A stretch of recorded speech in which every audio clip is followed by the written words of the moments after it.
حي على الصلاة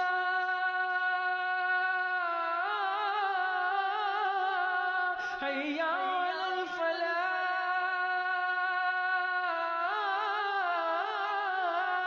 حي على الصلاة کی آواز جب سنو حي على الصلاة کی آواز جب سنو چل دو نماز کے لیے ہر کام السلام علیکم ورحمۃ اللہ تعالی وبرکاتہ۔ الصلاة والسلام علیک یا رسول اللہ، الصلاة والسلام علیک یا حبیب اللہ، وعلی آلک واصحابک یا شفیعنا یوم الجزا۔ محترم ناظرین و سامعین، آپ حضرات یہ اچھی طریقے سے جانتے ہیں کہ اسلام میں داخل ہونے کے بعد اور ایمان لانے کے بعد تمام عبادتوں میں سب سے زیادہ فضیلت اور اہمیت والی اگر کوئی عبادت ہے تو وہ نماز ہی ہے۔ چنانچہ اللہ تبارک و تعالی نے قرآن مجید میں متعدد مقامات پر نماز کی اہمیت اور فضیلت کو بیان فرمایا گیا۔ اسی طریقے سے حضور علیہ الصلاۃ والسلام نے بھی متعدد مقامات پر نماز کی فضیلت و اہمیت کو بیان فرمایا گیا۔ نماز کی جو فضیلت ہے اور نماز پڑھنے کا جو ثواب ہے، یہ ثواب اور فضیلت اسی وقت حاصل ہوں گے جبکہ حضور علیہ الصلاۃ والسلام کے بتائے ہوئے طریقے کے مطابق ہم نماز ادا کریں۔ حضور علیہ الصلاۃ والسلام نے جو نماز ادا کرنے کا طریقہ ہم کو سکھایا گیا، اس طریقے کے مطابق نماز پڑھنے پر ہی ہمیں نماز کا ثواب اور نماز کی جو فضیلت ہے وہ حاصل ہو سکتی ہے۔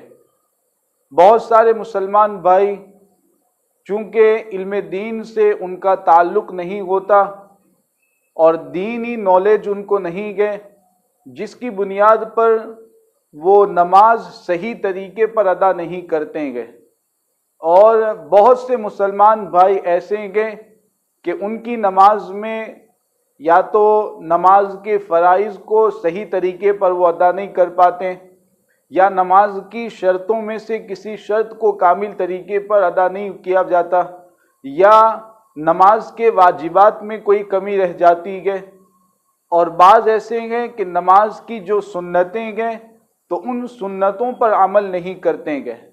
تو یہ مسلمان بھائیوں میں علم دین نہ ہونے کی وجہ سے اور دین کی سمجھ نہ ہونے کی وجہ سے یہ کمیاں پائی جاتی ہے۔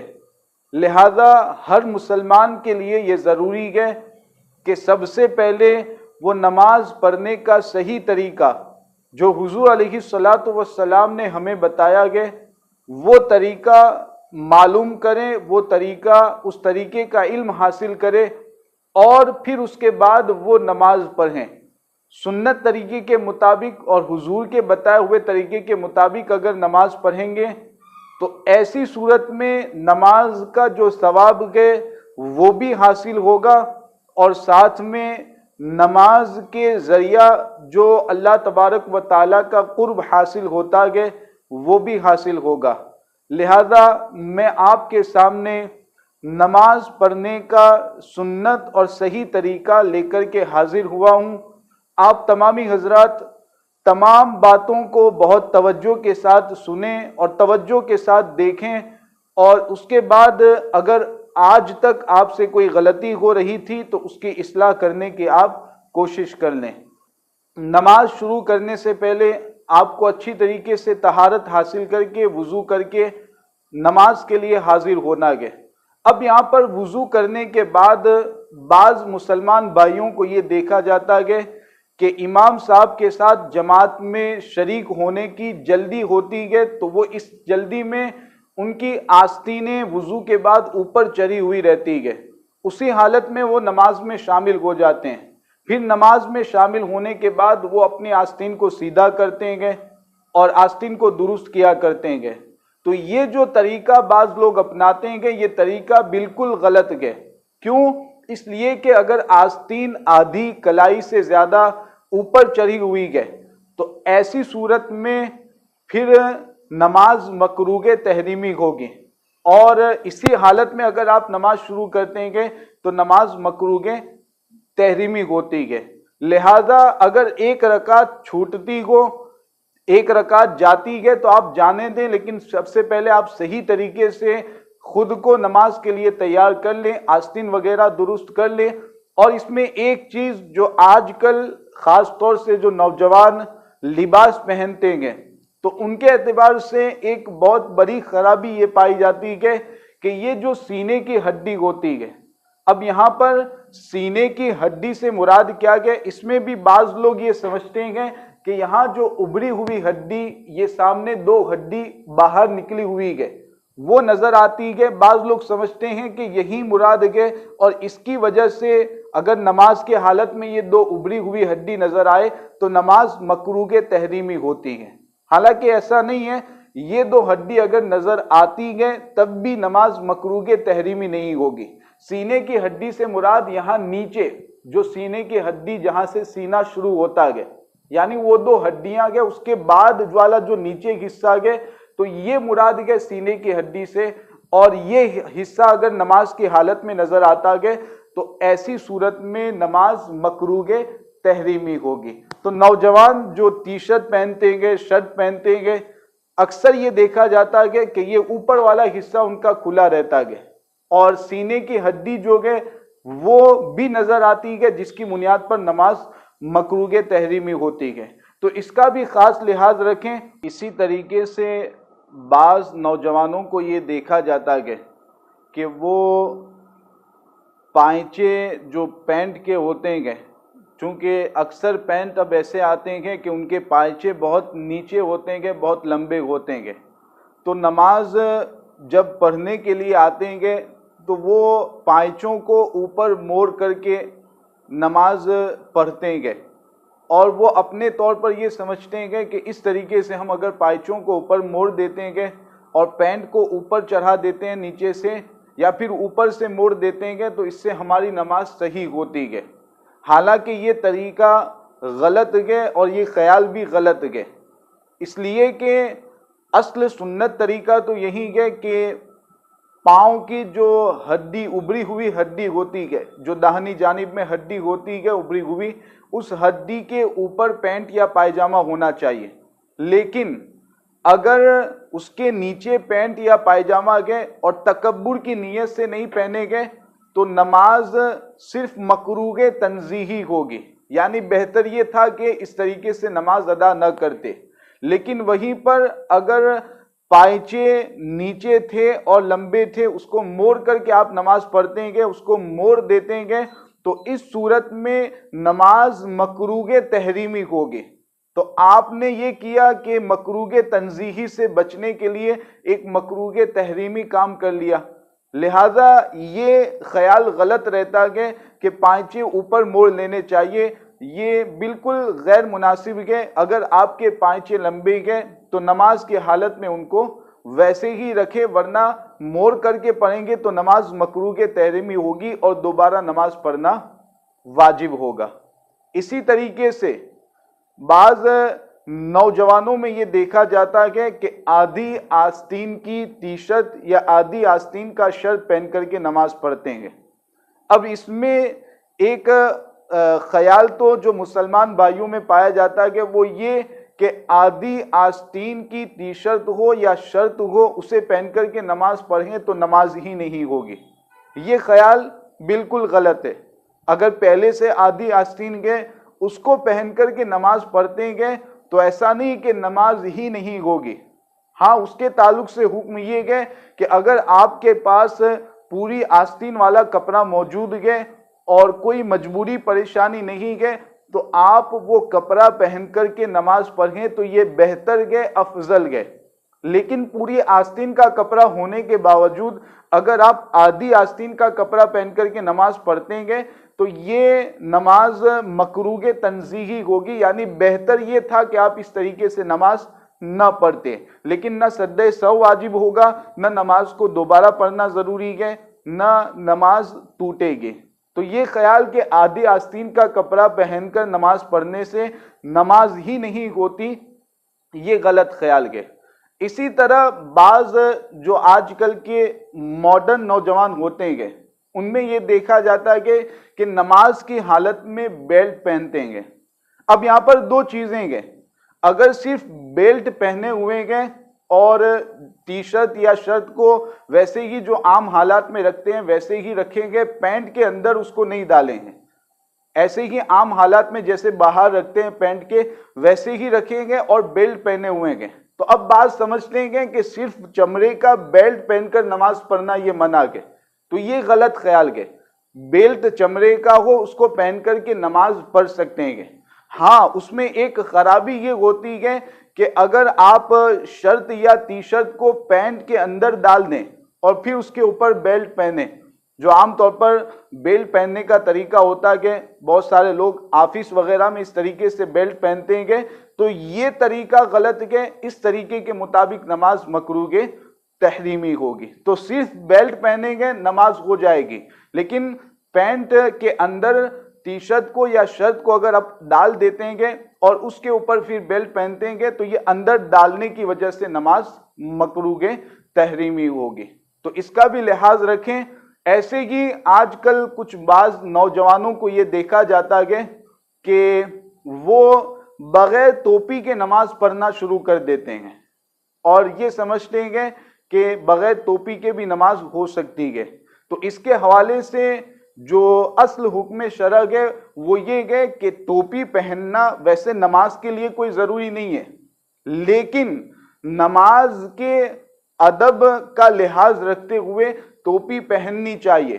بلکہ فقہائے کرام نے تو یہاں تک فرمایا گیا کہ اگر نماز کی توہین اور نماز کو حقیر سمجھتے ہوئے، نماز کو کمتر سمجھتے ہوئے اگر کوئی ٹوپی نہیں پہنتا ہے تو یہ تو کفر ہو جائے گا۔ تو اتنا سخت حکم ہے اس کا، لہذا اللہ تعالیٰ کے دربار میں جب حاضر ہوتے ہیں تو اس دربار کا ادب یہ ہے کہ ہم ٹوپی پہنے اپنے آپ کو مکمل طریقے پر تیار کر لیں اور اس کے بعد پھر اللہ کی بارگاہ میں حاضر ہوں۔ تو ٹوپی پہن کر ہی آپ نماز کی ادائیگی کریں اور نماز کو پڑھیں۔ ہاں احرام کی حالت میں جو حکم ہے تو اس کے بارے میں تو آپ جانتے ہیں کہ اس حالت میں تو ٹوپی پہننے کی اجازت نہیں ہوتی، اس کے علاوہ یہ جو میں نے حکم بیان فرمایا اسی کے مطابق آپ عمل کریں۔ اور ایک تصویر والا کپڑا پہننے کے حوالے سے کہ مسئلہ نہ جاننے کی وجہ سے چھوٹے بچوں کو اور بعض تو خود بڑے جو ہوتے ہیں اس طرح کے کپڑے پہنتے ہیں کہ کپڑوں پر جاندار کی تصویر بنی ہوتی ہے، کسی کارٹون کی، کسی انسان کی یا جانور کی تصویر بنی ہوئی ہوتی ہے۔ تو ایسا تصویر والا کپڑا پہن کر نماز پڑھیں گے تو اگر وہ تصویر بڑی ہے، صاف نظر آتی ہے تو آپ کی بھی نماز مکروہ تحریمی ہوگی، آپ کے ساتھ جتنے لوگ کھڑے رہیں گے ان کی بھی نماز مکروہ تحریمی ہوگی۔ لہذا تصویر والا کپڑا نہ خود خریدیں نہ اپنے بچوں کے لیے آپ تصویر والا کپڑا خریدیں۔ ہاں اگر غیر جاندار کی تصویر بنی ہے، جیسے کہیں پہاڑوں کی تصویر بنی ہوئی ہے یا درخت وغیرہ کی تصویر بنی ہوئی ہے، تو اس طرح کی تصویر اگر بنی ہو تو اس میں آپ کپڑا پہن بھی سکتے ہیں، اس کو پہن کر نماز بھی پڑھ سکتے ہیں۔ تو اپنے آپ کو مکمل طریقے پر نماز کے لیے تیار کر لیں اور ایک خیال اپنے ذہن میں یہ بٹھا لیں کہ یہ جو نماز پڑھنے کے لیے ہم جا رہے ہیں تو حقیقت میں اللہ تعالیٰ کے دربار میں ہم حاضر ہو رہیں گے، اور جب اللہ تعالیٰ کے دربار میں حاضر ہو رہیں گے تو ہمیں مکمل اللہ تبارک و تعالیٰ کے دربار کا جو ادب ہے اس کا لحاظ رکھنا ضروری ہے۔ تو نماز کے لیے اپنے آپ کو تیار کرنے کے بعد اب آپ نماز کے لیے کس طور پر کھڑے ہیں، تو یہ بھی بہت سارے لوگ نہیں جانتے ہیں کہ نماز کے لیے کس طور پر کھڑے رہنا ہے۔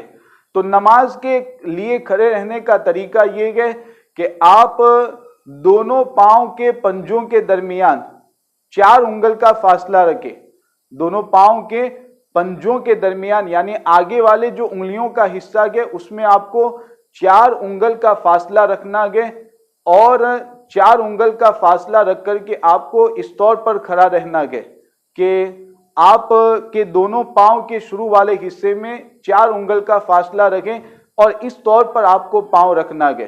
تو یہ کھڑے رہنے کا جو سنت طریقہ ہے وہ اس طور پر ہے، اس کا لحاظ رکھیں۔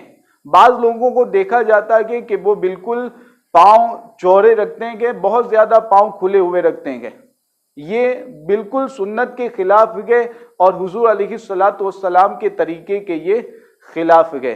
تو اس طور پر آپ کھڑے ہوں، اس کے بعد پھر نماز کی نیت کا معاملہ آتا ہے۔ اب نماز کے شرائط میں جو ایک شرط ہے نیت، اس کے حوالے سے بہت سارے لوگ یہ سمجھتے ہیں کہ زبان سے نیت کرنا ضروری ہے، حالانکہ نیت جو شرط ہے اس کا یہ مطلب ہے کہ آپ کے دل میں ارادہ ہونا چاہیے کہ آپ کون سی نماز پڑھنے کے لیے کھڑے ہوئے ہیں، تو اسی کا نام نیت ہے اور یہی شرط ہے۔ زبان سے جو نیت کرتے ہیں تو وہ زبان سے نیت کرنا صرف مستحب اور بہتر ہے۔ اگر کوئی زبان سے نیت نہیں بھی کرتا ہے تب بھی اس کی نماز صحیح ہو جائے گی۔ تو یہ بہت سارے لوگ اس کو ضروری سمجھتے ہیں اور چنانچہ یہ دیکھا جاتا ہے کہ امام صاحب کے ساتھ نماز پڑھنے کے لیے جاتے ہیں، امام صاحب رکوع میں پہنچ چکے ہیں، اب یہاں پر نماز شروع کرنے کے لیے پہلے نیت کرتے ہیں، نیت کرنے کے بعد ہاتھ باندھتے ہیں، پھر ثنا پڑھتے ہیں، پھر جا کر کے رکوع میں شامل ہوتے ہیں۔ تو یہ اتنے میں یہ ہوتا ہے کہ امام صاحب رکوع سے اٹھ جاتے ہیں اور رکعت چھوٹ جاتی ہے۔ تو ایسا نہیں کرنا ہے، بلکہ نیت جب مستحب ہی ہے زبان سے نیت کرنا، تو اگر امام صاحب رکوع میں گئے اور آپ کو یہ اندیشہ ہے کہ میں ثنا پڑھنے جاؤں گا، نیت کروں گا، تو ایسی صورت میں امام صاحب رکوع سے کھڑے ہو جائیں گے۔ تو اب آپ کے لیے یہ ہے کہ آپ ڈائریکٹ آ کر کے تکبیر کہہ کر کے نماز شروع کریں، ہاتھوں کو بھی نہیں باندھنا ہے، تکبیر کہہ کر کے آپ اللہ اکبر کہہ کر کے ہاتھوں کو چھوڑ دیں، پھر دوسری مرتبہ اللہ اکبر کہتے ہوئے رکوع میں چلے جائیں۔ ثنا پڑھنے کے لیے ہاتھوں کو باندھنا نہیں ہے۔ اگر یہ موقع آپ کے پاس ہے کہ اگر آپ ثنا پڑھ کے جائیں گے تب بھی امام آپ کو رکوع میں مل جائیں گے، تب آپ کو یہ کرنا ہے کہ آپ ثنا پڑھیں۔ لیکن اگر ایسا معاملہ ہے کہ ثنا پڑھنے جائیں گے تو امام رکوع سے کھڑے ہو جائیں گے، تو ایسی صورت میں آپ کو تکبیر کہہ کر کے دونوں ہاتھوں کو چھوڑ دینا ہے، پھر دوسری مرتبہ تکبیر کہتے ہوئے اللہ اکبر کہتے ہوئے رکوع میں شامل ہو جانا ہے۔ تو یہ نیت زبان سے کرنا ضروری نہیں ہے، دل میں آپ کے ارادہ ہونا چاہیے، اسی کا مطلب ہے نیت، اور یہی ہے نماز کے شرائط میں سے ایک شرط۔ اب نیت کرنے کے بعد نماز کو شروع کرنے کے لیے جو سنت طریقہ مرد کے لیے بتایا گیا ہے تو وہ اس طور پر گئے کہ دونوں ہاتھوں کو کان کی لو کے برابر، کان کی لو کا مطلب کہ کان کے نیچے جو نرم حصہ ہے اسی کو اردو زبان میں لو کہتے ہیں، تو دونوں ہاتھوں کو کان کی لو کے برابر اٹھانا گئے۔ اب ہاتھوں کو کس طور پر رکھنا گئے، تو سنت طریقہ یہ ہے کہ انگلیوں اور ہتھیلی کے جو اندر والا حصہ ہے، یعنی یہ پورا حصہ قبلے کی طرف ہونا چاہیے۔ بعض لوگوں کو آپ نے دیکھا ہوگا کہ وہ دونوں ہاتھوں کو اس طریقے سے رکھتے ہیں جو آسمان کی طرف، ان کے دونوں ہاتھوں کا اندر والا حصہ آسمان کی طرف رہتا ہے۔ بعض لوگوں کو دیکھا ہوگا آپ نے اس طریقے سے ہاتھوں کو رکھتے ہیں، تو یہ سنت طریقہ نہیں ہے۔ حضور علیہ الصلوۃ والسلام نے جو سنت طریقہ ہمیں بتایا گیا وہ یہی ہے کہ آپ اس طور پر دونوں ہاتھوں کو رکھیں کہ اندر والا حصہ قبلے کی طرف رہے۔ تو دونوں ہاتھوں کو آپ کو اس طریقے سے رکھنا ہے کہ اندر والا حصہ قبلے کی طرف رہے۔ اس طرح آپ کو دونوں ہاتھ کان کی لو کے برابر لے جانے گے، پھر اللہ اکبر کہتے ہوئے آپ کو دونوں ہاتھ ناپ کے نیچے باندھنے ہیں۔ اسی کو تکبیر تحریمہ کہا جاتا ہے۔ یہ جو نماز شروع کرتے وقت اللہ اکبر کہتے ہیں اسی کو تکبیر تحریمہ کہتے ہیں، اور یہ تکبیر تحریمہ نماز کے شرائط میں سے بھی ہے اور نماز کے فرائض میں سے بھی ہے، لہٰذا یہ بہت ہی اہم ہے، اس کے بغیر نماز ہی صحیح نہ ہوگی۔ تو اللہ اکبر کہتے ہوئے آپ دونوں ہاتھوں کو ناف کے نیچے باندھ لیں گے۔ اب یہاں پر ایک غلط طریقہ جو بہت سارے مسلمان بھائیوں میں رائج گئے وہ یہ گئے کہ وہ ہاتھوں کو جب نیچے لاتے گئے تو پہلے ہاتھوں کو چھوڑتے گئے، اس کے بعد پھر وہ ہاتھوں کو باندھتے ہیں۔ تو یہ جو طریقہ ہے یہ بھی خلاف سنت ہے۔ ہاتھوں کو چھوڑنا نہیں ہے بلکہ آپ اوپر سے جیسے ہاتھ لاتے گئے فوراً آپ کو ناف کے نیچے باندھ لینا ہے۔ ناف کے نیچے باندھنے کے بعد اب ناف کے نیچے آپ ہاتھوں کو کیسے باندھیں گے، اس کا طریقہ کیا رہے گا؟ تو اس کا سنت طریقہ یہ ہے کہ داہنے ہاتھ کی یہ جو بیچ والی 3 انگلی ہے یہ بائیں ہاتھ کے اس والے حصے پر، یہ جو کلائی کا اوپر والا حصہ ہے یہاں بائیں ہاتھ کے اس والے حصے پر رکھیں گے، اور انگوٹھا داہنے ہاتھ کا جو انگوٹھا اور یہ چھوٹی انگلی جو ہے ان دونوں کو اس طریقے سے ہلکا بنانا ہے۔ یہ بائیں ہاتھ کے جو ہتھیلی کی پشت ہے اس کے نیچے اس طریقے سے رہے گا۔ تو یہ دونوں انگوٹھا اور چھوٹی انگلی نیچے اور یہ بیچ والی جو 3 انگلیاں ہیں ان کو اوپر رکھنا ہے۔ تو اس طریقے سے ناف کے نیچے، ناف کا مطلب جو سوراخ پیٹ میں ہوتا ہے اس کے نیچے ہاتھ باندھنا ہے، یہ مرد کے لیے سنت ہے۔ اب اس میں بھی بہت سارے لوگ ناف کے اوپر ہاتھ باندھ دیتے ہیں، ناف کے نیچے ہاتھ نہیں باندھتے ہیں۔ تو یہ سنت طریقہ بھی آپ ذہن میں رکھیں کہ ناف کے نیچے مرد کے لیے ہاتھ باندھنا یہ سنت ہے، اور جو ہاتھ باندھنے کا طریقہ بتایا گیا اسی طریقے کے مطابق آپ ناف کے نیچے ہاتھ باندھیں۔ تو ہاتھ باندھنے کے بعد یہ اب جو نماز کے فرائض گئے تو پہلا فرض تکبیر تحریمہ یہ ہو گیا۔ اب نماز کا جو دوسرا فرض ہے قیام، اور قیام کا مطلب یہ ہوتا ہے کہ فرض، واجب اور فجر کی 2 سنتیں، یہ جو 3 نمازیں ہیں فرض، واجب وتر کی نماز، عیدین کی نماز، اور وتر کی جو فجر کی 2 سنتیں، تو ان 3 نمازوں کو کھڑے ہو کر پڑھنا یہ فرض ہے، ضروری ہے۔ بغیر مجبوری کے اگر کوئی ان 3 نمازوں کو کھڑے ہو کر کے نہیں پڑھتا ہے تو ایسی صورت میں نماز صحیح نہ ہوگی۔ ہاں اگر واقعی مجبوری ہے، ایسی مجبوری ہے کہ وہ کھڑا نہیں ہو سکتا، یا ایسی مجبوری ہے کہ وہ سنت طریقے کے مطابق سجدہ نہیں کر سکتا، تو ان نمازوں کو بھی اب بیٹھ کر کے اشارے سے پڑھ سکتا ہے۔ تو یہ قیام نماز کا دوسرا فرض ہے۔ اور قیام میں اب جیسے ہی آپ ہاتھ باندھیں گے تو ہاتھ باندھنے کے بعد سب سے پہلے ثنا پڑھنی ہے۔ ہاتھ باندھنے کے فوراً بعد ثنا پڑھنی ہے، اور ثنا سے پہلے اعوذ باللہ بسم اللہ کچھ بھی نہیں پڑھنا ہے۔ ثنا یہ سنت مستحبہ ہے، اس کا پڑھنا فرض اور ضروری نہیں ہے۔ بعض مسلمان بھائیوں میں یہ غلط فہمی پائی جاتی ہے کہ وہ ثنا کو ضروری سمجھتے ہیں اور یہ سمجھتے ہیں کہ اگر ثنا نہیں پڑھی گئی تو نماز ہی صحیح نہ ہوگی، تو یہ صحیح نہیں ہے۔ ثنا پڑھنا یہ سنت مستحبہ ہے۔ اس کے بعد ثنا کے بعد اعوذ باللہ من الشیطان الرجیم، بسم اللہ الرحمن الرحیم، یہ 2 پڑھنے کے بعد سورہ فاتحہ پڑھیں گے۔ مکمل سورہ فاتحہ پڑھنا یہ واجب ہے۔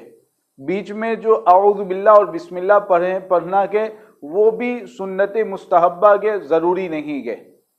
تو سورہ فاتحہ پوری پڑھنا واجب ہے۔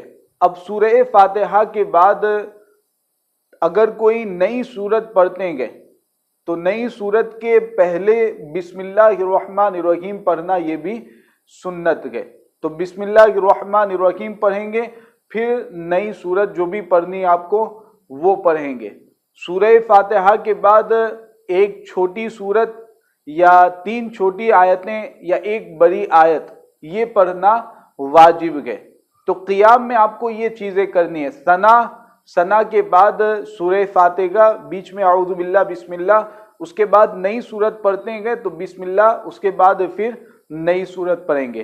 تو قیام میں آپ کو اتنی چیزیں پڑھنی ہے، جیسے ہی سورت مکمل کرے فوراً اللہ اکبر کہتے ہوئے آپ رکوع میں چلے جائیں۔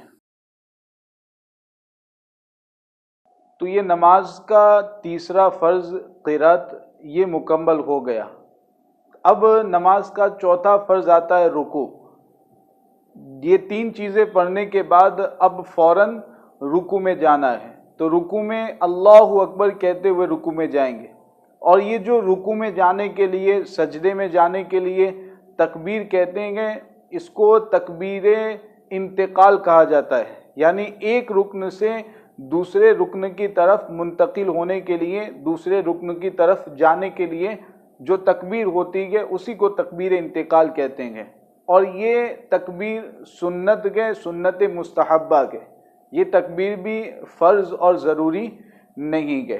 تو اب آپ اللہ اکبر کہتے ہوئے اس طریقے سے رکوع میں جائیں گے، اللہ اکبر۔ اور تکبیر انتقال میں ایک چیز کا لحاظ رکھنا ہے کہ جہاں سے آپ شروع کرتے ہیں، جیسے قیام سے اب رکوع میں جا رہے ہیں تو قیام سے آپ کو شروع کرنی ہے تکبیر، رکوع میں پہنچتے ہی تکبیر ختم ہو جانی چاہیے، یہ سنت طریقہ ہے۔ تو اللہ اکبر، یہ رکوع میں آپ پہنچ گئے۔ اب رکوع میں کس طور پر کھڑا رہنا ہے؟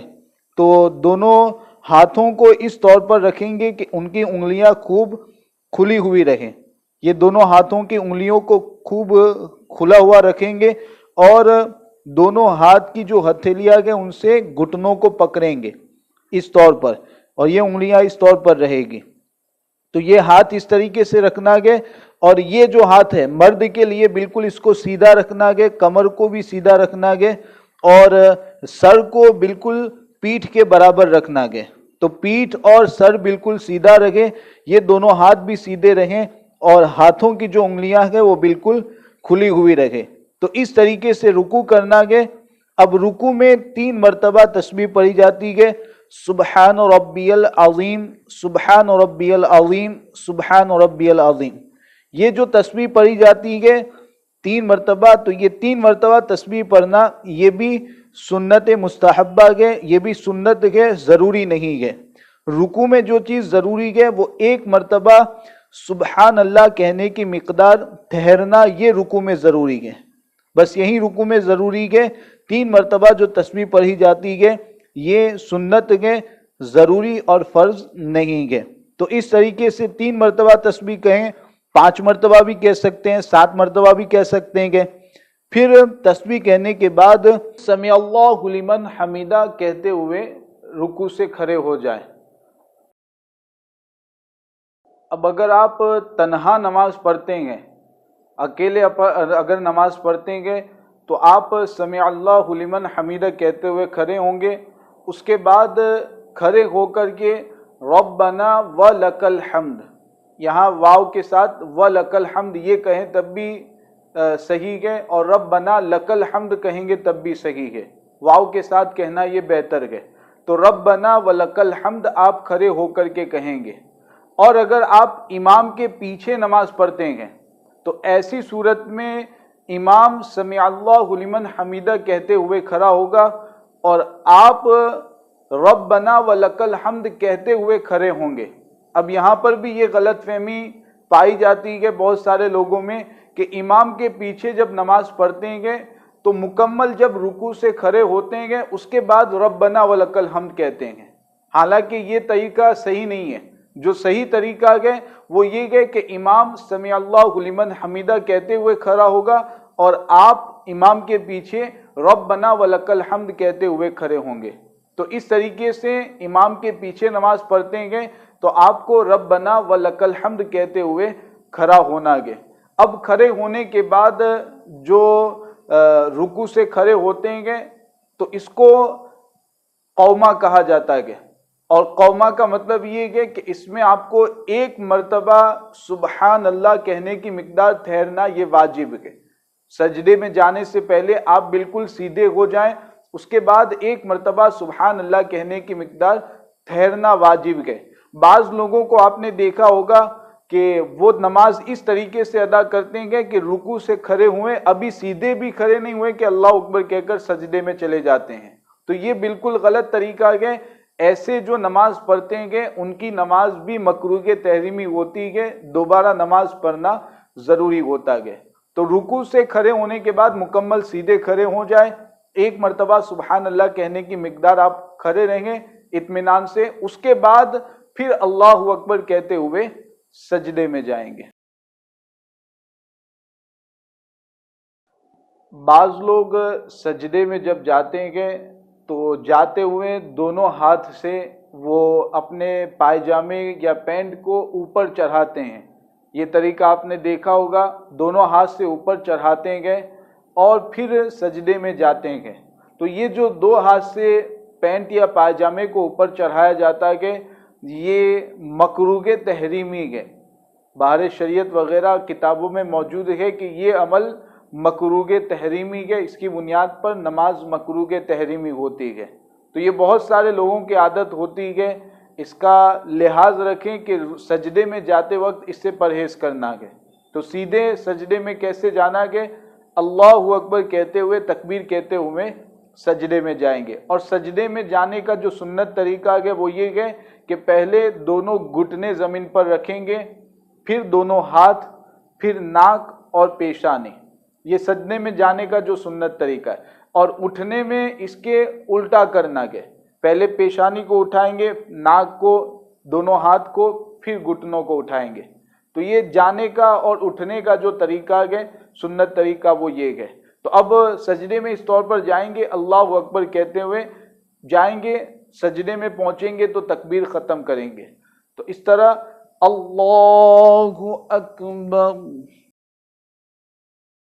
سجدے میں جو پاؤں کی انگلیاں ہیں ان کے حوالے سے مسئلہ یہ ہے کہ پاؤں کی 10 انگلیوں کا اندر والا حصہ اس طریقے سے، یہ 5 انگلیاں اور ادھر کی 5 انگلیاں، تو اندر والا حصہ اس طرح زور دے کر کے دبائیں گے تو اندر والا حصہ زمین سے لگے گا۔ تو 10 انگلیوں کا اندر والا حصہ زمین سے لگانا یہ سنت ہے۔ ادھر 5 انگلیاں اس طور پر، اس طرف بھی 5 انگلیاں، یہ سنت ہے۔ اور اس پاؤں کی 3 انگلیاں اور اس پاؤں کی 3 انگلیاں، اس طرح دونوں پاؤں کی 3 انگلیوں کا اندر والا حصہ زمین سے لگانا یہ واجب ہے۔ اور دونوں پاؤں کی جو 10 انگلیاں ہیں ان میں سے ایک انگلی کا اندر والا حصہ زمین سے لگانا یہ فرض ہے۔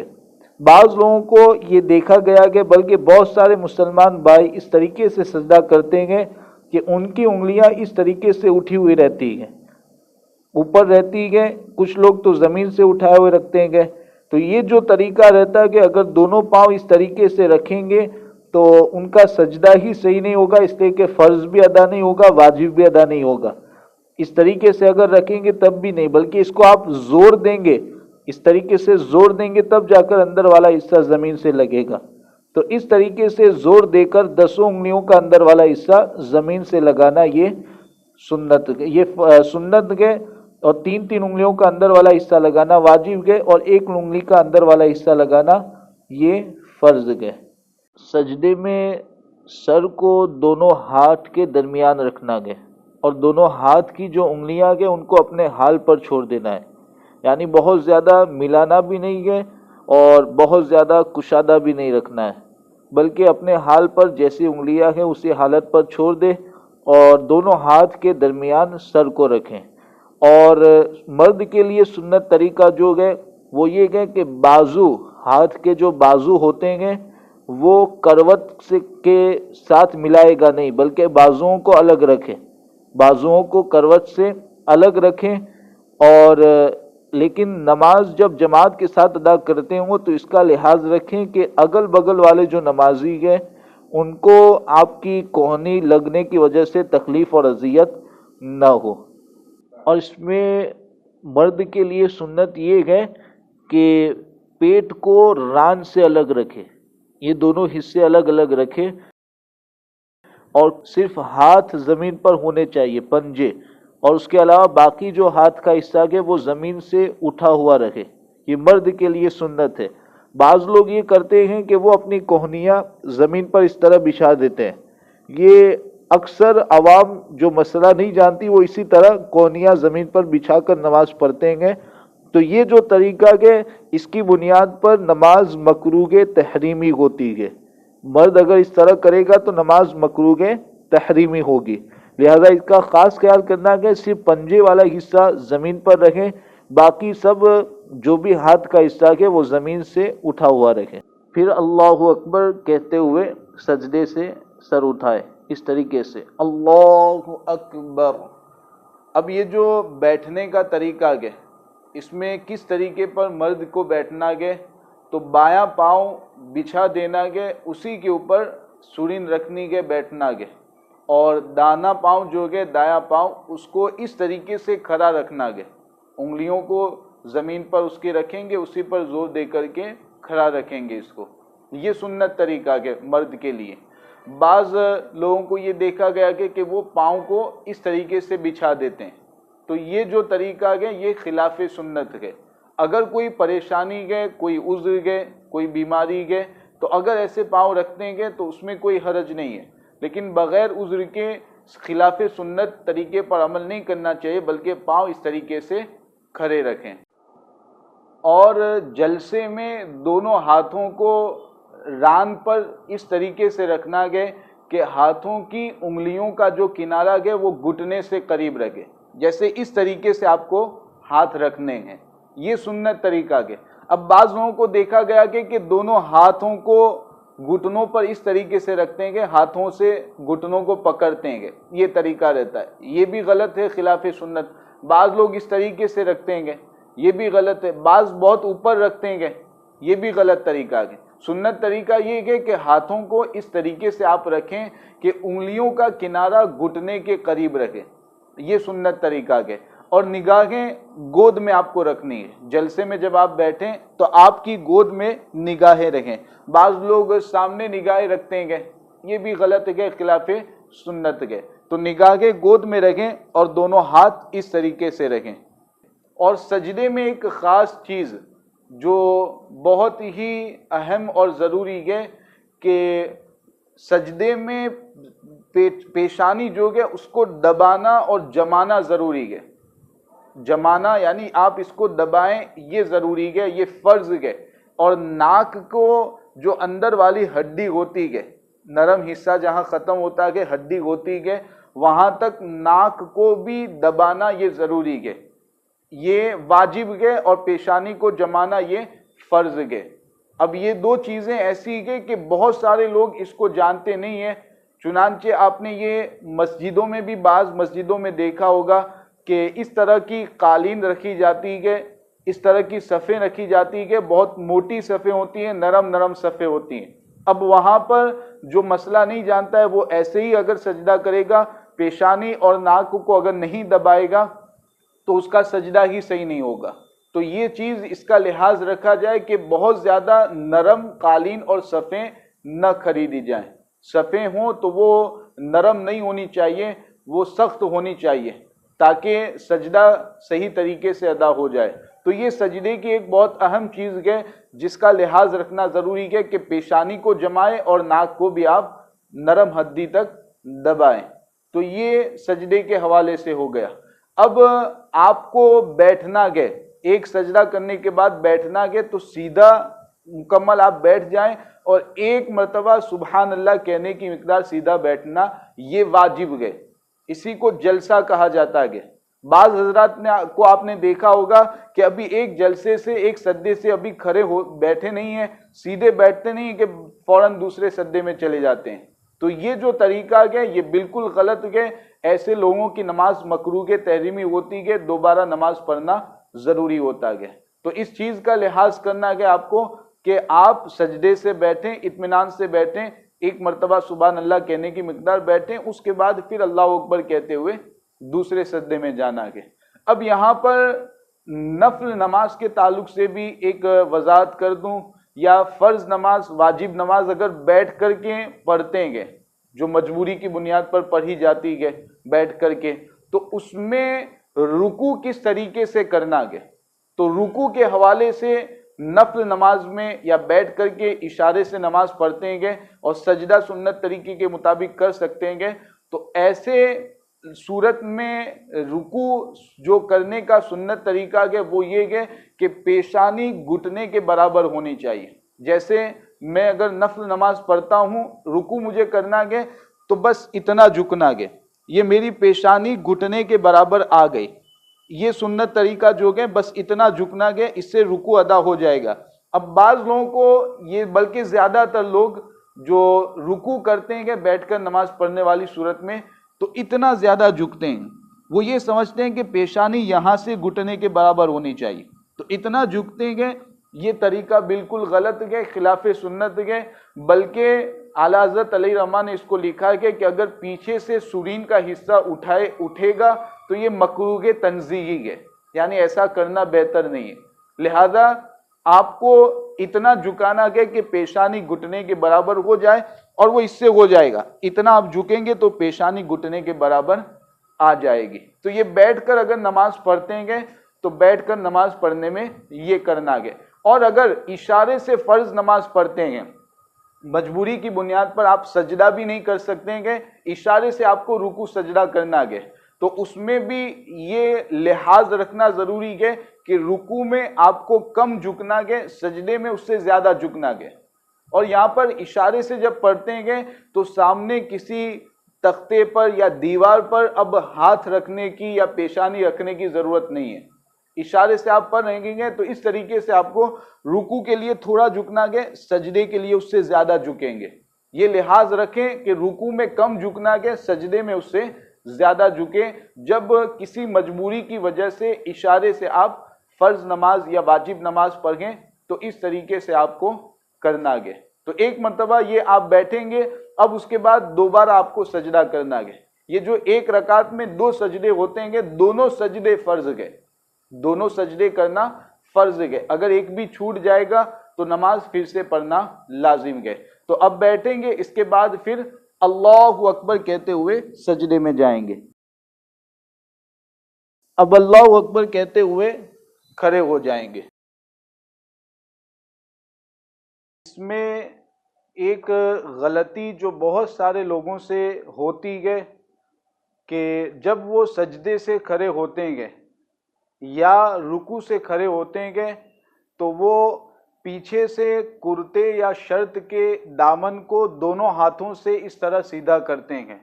یہ آپ نے بھی دیکھا ہوگا، اور بہت سارے لوگ یہ کرتے ہیں، شرٹ پہنا ہوتا ہے تو اس کو بھی سیدھا کرتے ہیں، کرتا پہنا ہے تو اس کو بھی سیدھا کرتے ہیں۔